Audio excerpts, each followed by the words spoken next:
여러분의 기도 덕분에 2주간의 유럽 종교개혁 신앙탐방을 잘 다녀왔습니다. 말 그대로 너무 좋았고 죽을 만큼 힘들었습니다. 영화 극한 직업이라는 영화를 보셨나요? 그 영화를 보면 이런 대목이 나옵니다. 작전상 치킨집을 운영하고 있는 형사가 자기 부하들을 우리가 장사하러 왔냐? 범인 잡으러 왔지 막 그러고 야단치다가 전화벨이 울리니까 전화를 잡고 지금까지 이런 맛은 없었다. 이것은 갈비인가 통닭인가? 이렇게 재밌는 장면이 하나 나옵니다. 명대사예요. 이것을 패러디해서요. 이번에 여행을 함께 간 목사님들이 틈이 날 때마다 이렇게 얘기했어요. 지금까지 이런 적은 없었다. 이것은 여행인가 훈련인가? 라고 말할 정도로 새벽 5시에 기상해서 밤 9시 혹은 10시까지의 스케줄을 소화했습니다.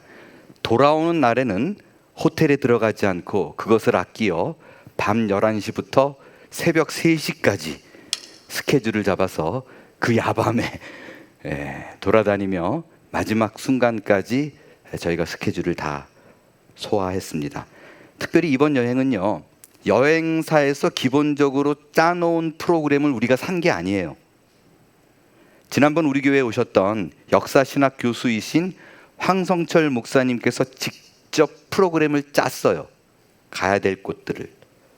그래서 단순 관광이 아니라, 그러니까 여러분 뭐 이태리 하면 당연히 피사의 사탑, 프랑스 에펠탑 보지도 못했고,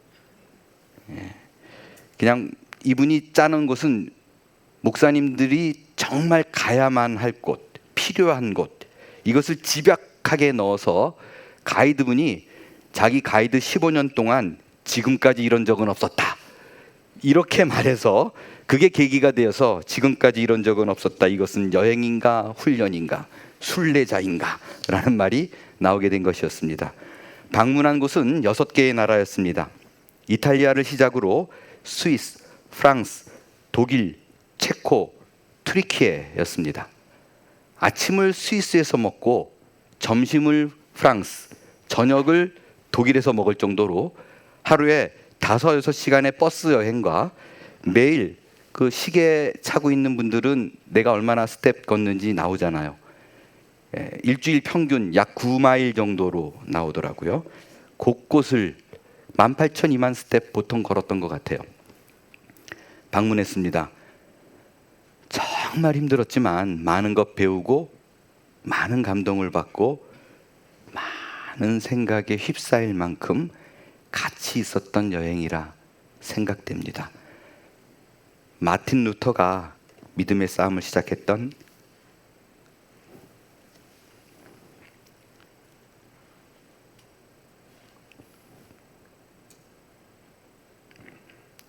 독일의 비텐베르크 성문 앞 95개 장목 걸어놓은 곳이죠.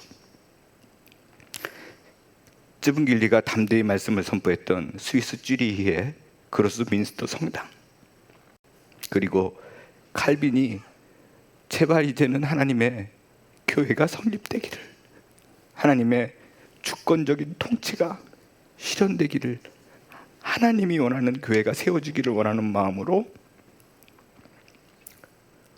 목회했던 프랑스 스트라스부르에 있는 교회를 돌아보며 단순한 역사 그 유적 이상의 것,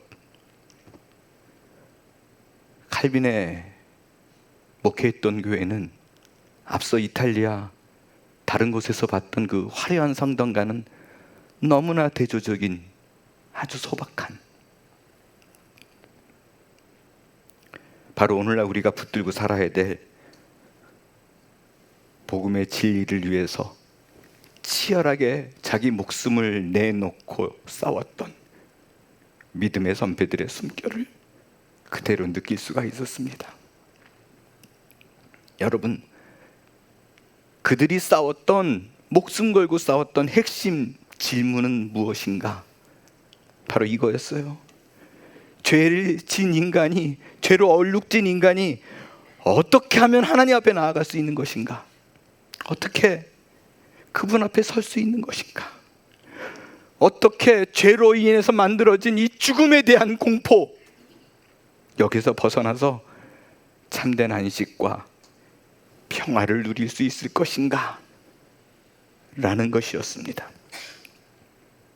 이 질문은 바로 오늘 본문 민수기 19장에서 다루는 문제, 죄로 인하여 심각하게 부정하게 된 인간들이 어떻게 정결하게 될 것인가, 깨끗하게 될 것인가에 대한 이 문제, 이 본문과 정확하게 맞닿아 있습니다. 종교개혁자들은 당시 심각할 만큼 오염된 로마 가톨릭 교회와 그들이 내세우는 공로의 중심, 무언가 하나님 앞에 해야 내가 구원받는다라는 그 신앙과 구별되게 강조한 복음의 원리가 있습니다. 믿음만입니다. 오로지 예수 그리스도의 은혜만입니다. 화려한 바티칸 궁전을 처음에 이탈리아를 방문해서 봤습니다. 여러분 많이들 보셨잖아요. 인터넷을 들어가서 사진으로도 많이 봤을 텐데, 그 유명하고 정말 사람들이 칭찬할 만큼 예술적인 측면으로 보면요, 분위기에 압도됩니다. 모든 성당들이 그래요. 골목을 돌아서 딱 보면 아 소리가 나와요. 어마어마하게 장엄할 뿐만 아니라 얼마나 디테일한지 예술적인 측면으로 보면 정말 가치 있습니다. 속된 표현으로 제가 한국 문화, 아르헨티나 문화, 미국 문화 막 자랑스러웠는데 그게 좀 부끄러울 만큼 정말로 압도적이었습니다. 근데 바티칸 그 궁전을 걸어가면서 느낀 거는 예수가 없다라는 거였어요. 성당 어디를 가든지 그들이 화려한 작품으로 만들어진 그런 동상들과 그림들 때문에 예수가 보이지 않아요. 어떤 분은 노골적으로 이런 표현을 썼습니다. 들어갔다 나올 때마다 귀신의 집 들어갔다 나온 것 같다고. 신앙의 눈으로 보면 그렇습니다. 이거에 반해서 이거는 성경적이지 않다라는 생각으로 들고 일어난 것이 종교개혁자들이었어요. 이들은 5가지의 원리를 제시합니다. 오직 성경, 솔라 스크립투라. 오직 그리스도, 솔로스 크리스투스. 오직 믿음, 솔라 피데. 오직 은혜, 솔라 그라티아. 오직 하나님께만 영광, 솔리데오 글로리아. 이 5가지가 완전히 그들이 당시에 안고 있었던 로마 캐톨릭과는 정면 대치되는 문제들이었었어요. 오늘 우리는 종교개혁자들이 재발견했던 그 복음의 안경을 쓰고 조금은 우리에게 생소한 민수기 19장의 붉은 암송아지의 규례를 살펴볼 것입니다. 이 복잡해 보이는 구약의 예식 속에 어떻게 오직 성경, 오직 그리스도, 오직 믿음, 오직 은혜, 오직 하나님께 영광, 이 진리가 숨겨져 있는지 함께 발견하는 시간이 되기를 소망합니다. 구약의 유대인들은 시체를 만지면 본인이 부정해진다고 생각했어요. 왜냐하면 죽음은 죄의 결과로 알고 있어요. 죄의 결과는 죽음입니다. 근데 그 죽은 시체를 만진다는 것은 그가 지은 죄가 내게 그대로 트랜스퍼 돼서 온다고 생각을 했어요. 시체는 만지면 안 돼요. 그렇게 오늘 민수기 19장은 사람이 시체를 만짐으로 인해서 부정해진 상태예요. 그 죄가 내게 옮겨진 상태예요. 즉 죄의 결과인 죽음, 그것으로 오염된 상태인 인간이 어떻게 깨끗함을 입을 것인가? 죄진 자였기 때문에 시체를 만지면 당시에 공동체 밖으로 분리되기까지 했었어요. 여러분, 종교개혁 당시의 사람들은 죄의 문제를 해결하고 하나님의 진노를 피하기 위해 수많은 방법을 동원했습니다. 그 방법의 주된 내용들은 거의 자해에 가까운 고행이에요. 순례길을 떠나고 성인 유물을 숭배하고 면죄부를 돈 주고 사서 내가 죄 씻음을 받으려고 하고, 이런 것으로 인해서 내가 죄 씻음을 받고 평안과 정결을 얻을 수 있다라고 믿었습니다. 특별히 마르틴 루터가 그거를 굉장히 잘 보여줬어요. 그는 수도사였습니다. 마틴 루터는요, 그 누구보다도 마치 바리새인처럼 주어진 규율과 율법을 지키려고 노력하는 사람입니다. 죄 씻음을 받기 위해서요, 그 자해에 가까운 고행을 수시간, 며칠씩 하기도 하고, 하나님 앞에서 정말 죄 씻음을 받기 위해서 할 수 있는 모든 것은 다 동원했던 사람, 마틴 루터였어요.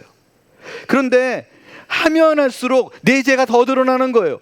깨끗하게 해결이 되지 않는 거예요. 하면 할수록 하나님이 더 무서운 거예요. 영혼 깊이 있는 그 죄책감과 죽음에 대한 공포를 벗어날 수가 없었습니다. 루터는 이런 일을 하면 할수록 거룩하신 하나님 앞에 나는 설 수가 없다라는 인간의 무능력을 깨닫습니다. 죄의 깊은 오염을 뼈저리게 느껴요. 여러분, 이게 바로 인간의 상태입니다. 우리에게 주어진 상태라고요. 우리가 이 죄에서 벗어나기 위해서는, 깨끗함을 입기 위해서는요, 그 어떤 공로와 선행도 이것을 면하게 할 수가 없습니다. 오늘 본문에 보니까 이 절망적인 상황 속에서 하나님이 해결책을 하나 주십니다. 그거는 바로 흠없고 온전하여 아직 멍에를 매지 아니한 붉은 암송아지를 준비하라는 것입니다. 이 본문을 두고 종교개혁자들은 솔라 스크립투라, 오직 성경이 말하는 바가 무엇인가를 믿음의 눈으로 통찰하기 시작했습니다. 결국엔 이것이, 이 암송아지라는 그 의미가 내가 무언가를 해서 하나님께 드려야 될 공로가 아니라 예수 그리스도의 예표, 그림자라는 것을 성경을 통해 깨닫기 시작했습니다. 여러분, 흠없고 온전한 거, 멍에 매지 않은 거, 뭘 얘기해요? 죄의 멍에를 매지 않은 예수 그리스도를 의미합니다. 오직 하나님 뜻에 순종하여 온전함을 이룬 분, 그분을 통해서 우리 죄가 깨끗함을 얻을 수 있다는 것을 깨달았습니다. 여러분, 어떤 성인이나 교황조차도 인간의 공로로 만족시킬 수 없는 깨끗함, 오직 그리스도만이 가능합니다. 오직 예수만이 가능해요. 여러분, 이게 복음입니다. 우리의 죄를 깨끗하게 할 방법은 예수 외에는 없습니다. 그런데 여전히 우리 중 다수는 뭔가 찝찝해서, 내 죄가 해결받지 못한 것 같아서, 내 죄 때문에 내가 아직 복을 못 얻는다라고 생각해서 여전히 뭔가를 자꾸 하려고 그래요. 머리로는 알아요. 계속해서 성경을 공부했어요. 근데 가슴이 용납을 못해요. 여전히 하나님이 무서워요. 기회만 보이면 죄 씻으려고 해요. 이번에 제가 로마에 갔을 때 충격적인 사실을 하나 알게 되었습니다. 로마에는 스칼라 상크타라는 성당이 있습니다. 이 성당 안에 한 계단이 있는데, 이 계단이 어느 계단인가? 예수 그리스도가 빌라도 법정에 서기 위해서 밟고 올라갔다라고 전해지는 그 계단이에요. 그 계단을 예루살렘에서 통째로 뜯어다가 이탈리아 로마에 갖다 놨어요. 28개로 이루어진 계단이에요. 4세기 때 콘스탄티누스 대제의 어머니 성 헬레나가 로마로 뜯어온 거예요. 로마에서, 그러니까 예루살렘에서 로마로 뜯어온 거예요. 여러분, 예수님이 직접 밟은 계단이에요. 얼마나 성스럽겠어요. 얼마나 거룩하겠어요? 여러분, 이 계단이 유명해진 이유는 마틴 루터 때문입니다. 여러분이 잘 알고 있는 마틴 루터가 기도하면서 무릎으로 올라간 계단, 그게 바로 이 계단이에요. 당시에는 대리석이었는데 지금은 마루를 덮어놨어요. 하도 사람들이 올라가서. 여러분, 마틴 루터가 이 계단을 왜 무릎으로 올라갔는가? 고행을 통해서 죄사함을 받기 위해서입니다. 보통 주기도문을 외우면서 올라갔다라고 그래요. 이거를 통해서 내 무릎이 으깨지는 한이 있더라도 이 고행을 통해서 내가 하나님께만 가까이 갈 수 있다면, 내 죄사함을 받을 수 있다면 나는 하리라 그러고 올라갔던 계단이에요. 그래서 많은 목사님들이 이곳에 오면 그 계단을 무릎으로 올라가고 싶어 합니다. 만약에 성당에서 어떠한 이유로 인해서 그 계단을 못 올라가게 막아 놓으면 여기까지 와서 이건 못하고 가서 어떡하냐고 가슴을 치고 안타까워한다 그래요. 저는 이 얘기를 들으면서 정말 가슴을 쳤습니다. 여러분, 마틴 루터가 무릎으로 이 계단의 끝에 올라가서 한 말이 뭔지 아세요? 누가 알겠는가? 이 모든 것이 참된 것인지, 누가 알겠는가? 이게 진짜인지. 무슨 말이에요? 도대체 알 수가 없다. 이게 진짜인가? 내가 정말 무릎으로 고생해서 올라가서 나를 학대하면 하나님과 정말 가까워질 수 있는 것인가? 이것이 진짜인가? 성경에 그런 얘기가 있는가? 여러분, 루터가 무릎을 꿇고 그 계단을 기도하면서 정상의 그 끝에 올라갔을 때 만족하고 기쁘고 하나님 감사합니다가 아니었다고요. 오히려 이게 진짜야? 이게 말이 되는가? 성경에 그 얘기가 있는가라고 가슴을 쳤다라는 거예요. 여러분, 이 무릎으로 올라가서 이게 진짜인가라는 그의 고백은 나중에 종교 개혁을 하게 된 중요한 출발점 중에 하나입니다. 그러니까 여러분, 이 계단을 보면서 나도 하고 싶다, 나도 루터처럼 밟으면 올라가면서 하나님께 은혜를 받고 싶다, 이거를 통해 하나님과 가까이 가고 싶다라는 생각으로 일을 행하면 루터가 통곡할 일입니다.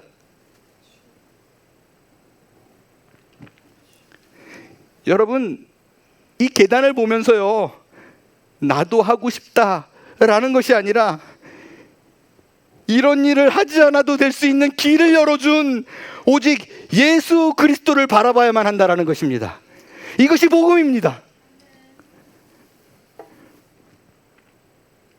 여러분, 루터가 올라가면서 아니라고 느꼈는데, 이건 아니야라고 고개를 저었는데, 회의감을 느꼈는데,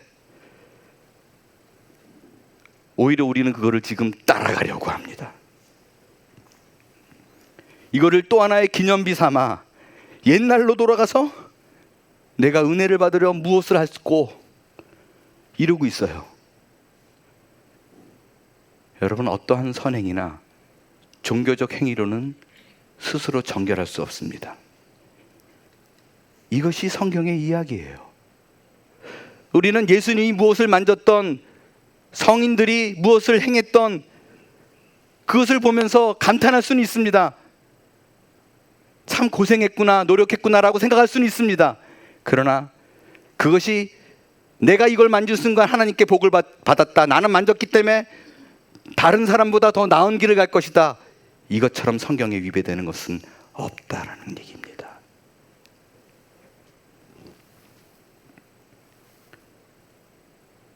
이것 때문에 하나님께서 우리의 죄를 위해서 준비하신 것, 예비하신 것, 그것이 바로 본문의 붉은 송아지입니다. 왜 붉은색인가? 그것은 그리스도께서 우리 죄를 위해서 흘리신 보혈을 상징합니다. 이 송아지를 잡는 방법이 있었어요. 이 송아지를 어디서 죽이는가? 어디서 잡는가? 진영 밖입니다. 진영 밖에 끌어내요. 거기서 죽여요.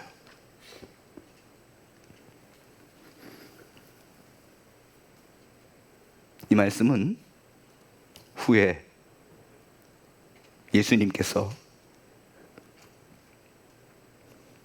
죄와 인간의 저주를 짊어지고 성문 밖에서 고난받으시고 우리의 죄값을 남김없이 치르신 예수 그리스도 십자가 죽음을 의미합니다.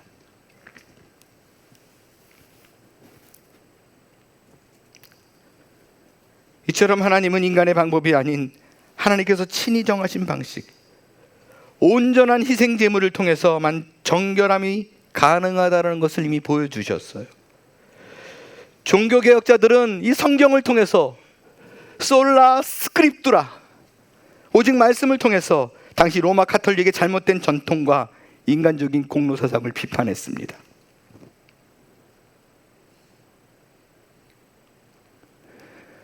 오늘 본문에 나온 규례 중에서 정말 놀라운 부분 중에 하나는 정결 예식을 한 제사장이 있어요.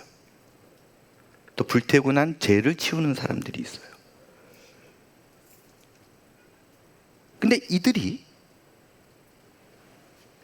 지은 죄도 아닌데 자기의 진죄로 인해서 갖고 온 송아지를 갖고 온 사람들이 있잖아요. 그 죄가 이 제사장에게 그대로 트랜스퍼 된다라는 거예요. 그 얘기를 하고 있습니다. 제사장이 지은 죄도 아닌데 그 죄를 몽땅 뒤집었어요. 무엇을 의미하나요? 그리스도의 대속을 의미합니다. 죄 없인 예수 그리스도께서 인간이 지은 죄를 그럴 필요도 없는데 몽땅 다 그의 어깨에 뒤집어 씌우셨다는 거예요. 대신 짊어짐을 의미합니다. 예수 그리스도께서 우리를 정결하기 위해서 스스로 인간의 죄를 다 뒤집어 쓰고 부정함을 당하십니다. 사도 바울은 이를 두고 죄를 알지도 못하시는 이를 이가 우리를 대신해서 죄로 삼았다 라고 말을 합니다. 루터는 이거를 두고요, 원더풀 익스체인지, 놀라운 교환이라고 표현했어요. 그리스도는 우리의 죄, 죽음, 저주를 가져가시고 그가 누릴 수 있는 평화와 안식을 우리에게 선물로 주셨어요. 여러분, 우리가 깨끗해질 수 있는 유일한 이유는요, 죄가 없어진 게 아니에요. 그 죄를 예수님이 다 짊어졌기 때문이에요. 루터가 온갖 고행을 하다가 아, 이거구나라고 깨닫을 때 천국을 맛봤대요. 천국을 맛봤다라고 얘기해요. 마침내 자유와 평안을 얻었다. 우리의 노력이 아니라 솔루스 크리스투스, 오직 그리스도께서 이루신 일 때문이다 라는 거예요. 히브리서 기자는 이렇게 얘기해요. 이 붉은 암송아지의 죄가 육체의 정결함을 위한 것이었다면 그리스도의 피는 우리를 얼마나 더 깨끗하게 할 수 있느냐 상상해봐라, 이 얘기예요. 말씀을 찾아보겠어요. 제가 읽을게요. 염소와 황소의 피와 암송아지의 죄를 부정한 자에게 뿌려 그 육체를 정결하게 하여 거룩하게 하거든. 구약시대 제사 방법이에요. 짐승의 피로 내가 깨끗하게 준대요. 이 일이 실제로 가능하대요. 그렇다면 하물며 영원하신 성령으로 말미암아 흠없는 자기를 하나님께 드린 그리스도의 피가 어찌 너의 양심을 죽은 행실에서 깨끗하게 하고 살아계신 하나님을 섬기게 하지 못하겠느냐. 짐승으로도 깨끗하게 되는데 하나님의 아들의 피로는 우리를 얼마나 더 깨끗하고 정결하게 하겠느냐. 상식 아니냐, 이 얘기입니다. 여러분, 이게 종교교육의 핵심 내용이에요. 어떤 이는 이것을 종교교육의 심장이라고 얘기합니다. 여러분, 암송아지는요 매년 반복했어야만 했습니다. 하지만 그리스도의 희생의 그 피로 이루어진 제사는 한 번에 끝나고 그 한 번은 영원을 우리에게 보장합니다. 그의 거룩하게 된 자들을 한 번의 제사로, 십자가 그 단 한 번으로 우리의 마지막 그 순간까지 영원히 온전하게 하셨느니라. 아멘. 이제 우리에게 중요한 사실이 하나 남았습니다. 이제 여러분 부탁입니다. 암송아지의 죄에 집중하지 마세요. 행위와 노력으로 하나님께 이쁨 받으려고 하지 마시라고요. 이미 하나님은 우리를 사랑하십니다. 그래서 아들을 주셨다고요. 그거를 확실하게 믿는 자는 내 안에서 우러나오는 무언가가 생기는 거예요. 이거를 뒤바꾸지 말라고요. 그 제가 의미하는 약속, 그 약속의 실현인 예수 그리스도가 내 죄를 짊어지셨다, 깨끗함을 입었다라는 믿음이 중요합니다. 그게 바로 솔라 피데, 오직 믿음으로라는 종교개혁자들의 복음의 핵심 원리입니다. 이거를 믿을 때에 우리는 깨끗함을 입고 구원을 얻게 됩니다. 이게 바로 루터가 깨달은 의인은 믿음으로 말미암아 살리라. 아멘. 이 얘기라고요. 천국의 문이 열리는 것 같았다 그러잖아요. 왜 하나님이 아직 두렵습니까? 왜 하나님께 잘 보이려고 노력하나요? 자녀가 아버지에게 잘 보이기 위해서 엄마에게 잘 보이고 사는 노력이 얼마나 비참한 거예요. 사랑을 못 믿는 거 아니에요? 거기서 벗어나십시오. 오직 믿음, 오직 예수 그리스도만이 그거를 가능하게 합니다. 그렇기 때문에 여러분 더 이상 자꾸 내가 하나님 앞에 뭐를 했어, 이걸 자랑할 이유가 없습니다. 그게 우리에게 있을 이유가 없어요. 오직 우리에게 은혜를 베푸시는 하나님께 있습니다. 이거를 깨달으면 습관처럼 누가 무슨 말로 나를 칭송해도 오직 하나님께 영광. 이게 우리 크리스찬의 삶이 될 것입니다.